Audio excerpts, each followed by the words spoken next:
Alright, so we got all of our screws out, all our flange. There wasn't many in there for the drywall. I hit a couple spots. Next we're going to concentrate on taking nails out. So how are we going to do that without messing up this drywall? Well, pretty easy actually. We use this. Right here guys. This and a hammer. And you smack that with a hammer. Pull a nail out. We're going to try to keep this as whole as possible. Where most people will come in with a sawzall and cut the middle of it.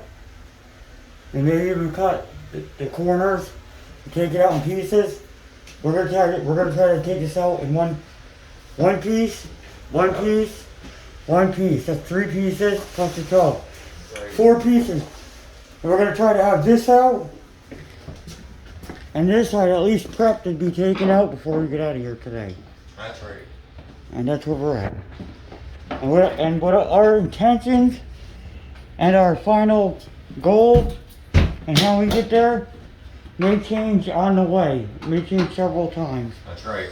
Just like we weren't originally supposed to take these tubs out, it would have saved us a lot of time and trouble if we knew that we had to take the tubs out from the beginning. Then we wouldn't have had to be so careful in the bathrooms not to get anything on them. That's or right. not to break them. We could have sped up our approach. We replaced all the plywood, all the insulation under it, and had to remove all this material in garbage rags, guys. So we have to do it in a clean way where there's minimum dust. So things are covered out there. As you can see, it's gonna get dusty. Cut with a vacuum. Right. You can't bake a cake without breaking a few eggs, though. You gotta pour the flour. You gotta try to be careful in it. That's right. I mean,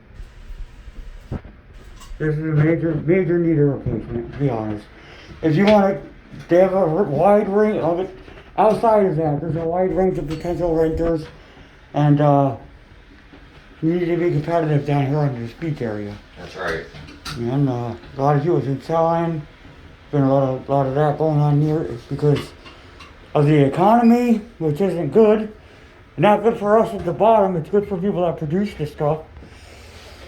Because there's a building surge going on in this area. When you look at general areas all over the country, it looks like a lot of people are complaining. There's a lot of failure going on. A lot of it. Oh yeah. It's not prosperous, guys. There's a lot of debt being made, right, Roy? A lot of debt. Yep. And that feeling of debt increases anxiety, and anxiety drives you to go to your doctor. Yep. Until a system meant to keep you worried and paranoid, and you're also in a service economy where all those things evolve around you being able to get to your destination, your job, or your area of work. And that's why they said no more home working. They want people back out in the field. Why? Because sales, guys. They need you to buy. You need to look appropriate in front of your peers. So if you think about it like this, if you're sitting at home, if some of the countries sitting at home a certain percentage, all of a sudden that many people ain't driving to their job. All of a sudden there's that many less sales at the gas stations and at the stores. And all of a sudden there's a lot less cars being serviced at their local garages. So what do you gotta do about that? You gotta get people going back to their jobs. So they cut that stuff right out, guys. They're trying to.